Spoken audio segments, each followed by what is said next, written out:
Assalamualaikum warahmatullahi wabarakatuh. Halo teman-teman, perkenalkan saya Mawaddah dengan NIM 0801913321 dari Universitas Islam Negeri Sumatera Utara, Fakultas Kesehatan Masyarakat, Ilmu Kesehatan Masyarakat semester 3. Di video kali ini saya akan membahas mengenai diabetes mellitus untuk memenuhi tugas mata kuliah dasar biomedik 3. Diabetes mellitus merupakan salah satu penyakit yang prevalensinya terus mengalami peningkatan di dunia, baik pada negara maju ataupun negara berkembang, sehingga dikatakan bahwa diabetes mellitus sudah menjadi masalah kesehatan global di masyarakat. Jumlah pendekatan diabetes telah meningkat dari 108 juta pada tahun 1980 menjadi 422 juta pada tahun 2014. Prevalensinya diabetes meningkat lebih cepat di negara berpenghasilan menengah dan rendah. Pada tahun 2015 diperkirakan 1,6 juta kematian secara langsung disebabkan oleh diabetes. Hampir setengah dari semua kematian akibat glukosa darah tinggi terjadi sebelum usia 70 tahun. WHO memprediksikan diabetes akan menjadi penyebab kematian ke-7 di tahun 2030. WHO 2017. Baiklah, sebelum mengetahui lebih lanjut, kita harus mengetahui terlebih dahulu, apa sih diabetes mellitus itu? Diabetes mellitus merupakan penyakit kronis yang disebabkan oleh gagalnya organ pankreas memproduksi jumlah hormon insulin secara memadai sehingga menyebabkan peningkatan kadar glukosa dalam darah.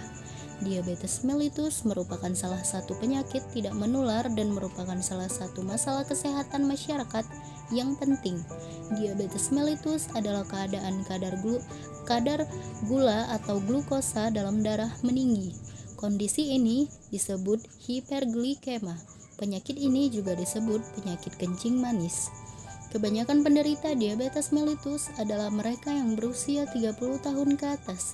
Laki-laki dan perempuan memiliki faktor resiko yang sama untuk kejadian diabetes mellitus.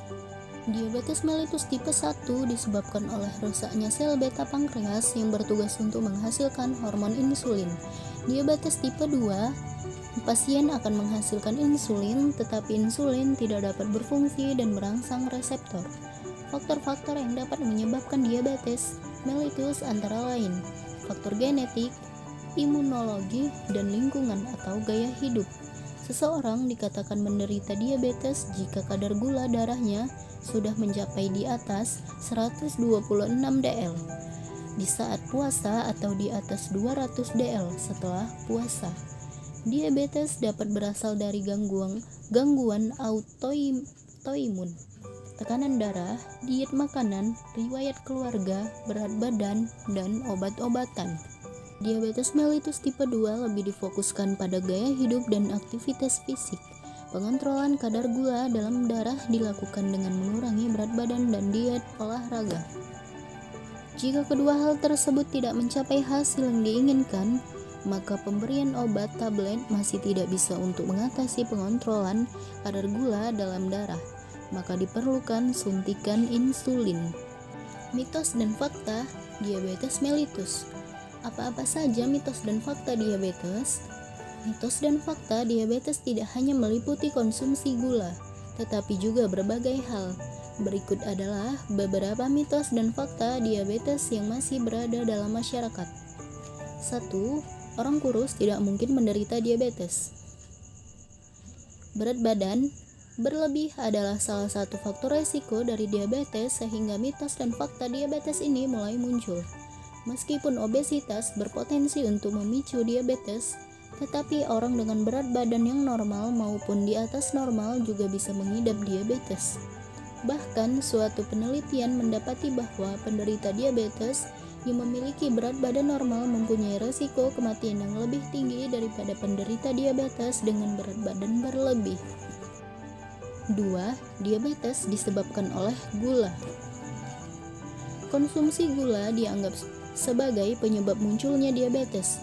Sebenarnya, konsumsi gula berlebih bisa mengarah kelebihan berat badan, yang merupakan salah satu faktor resiko diabetes. Alasan mengapa konsumsi gula dituding sebagai penyebab diabetes adalah karena penderita diabetes memiliki kadar gula yang lebih tinggi. Namun sebenarnya kenaikan gula Darah ini dipicu oleh kurangnya hormon insulin atau rusaknya kelenjar pankreas. Selain itu, diabetes juga tidak hanya disebabkan faktor lingkungan, tetapi merupakan kombinasi dari faktor genetik dan lingkungan. 3. Penderita diabetes tidak boleh mengonsumsi gula. Serupa dengan mitos dan fakta diabetes sebelumnya, karena gula ditunding sebagai penyebab diabetes, maka penderitanya tidak memperbolehkan sama sekali untuk mengonsumsi gula. Sesungguhnya, penderita diabetes memang harus menerapkan pola makan yang bernutrisi dan sehat. Akan tetapi, itu tidak berarti penderita diabetes sama sekali tidak boleh mengonsumsi gula.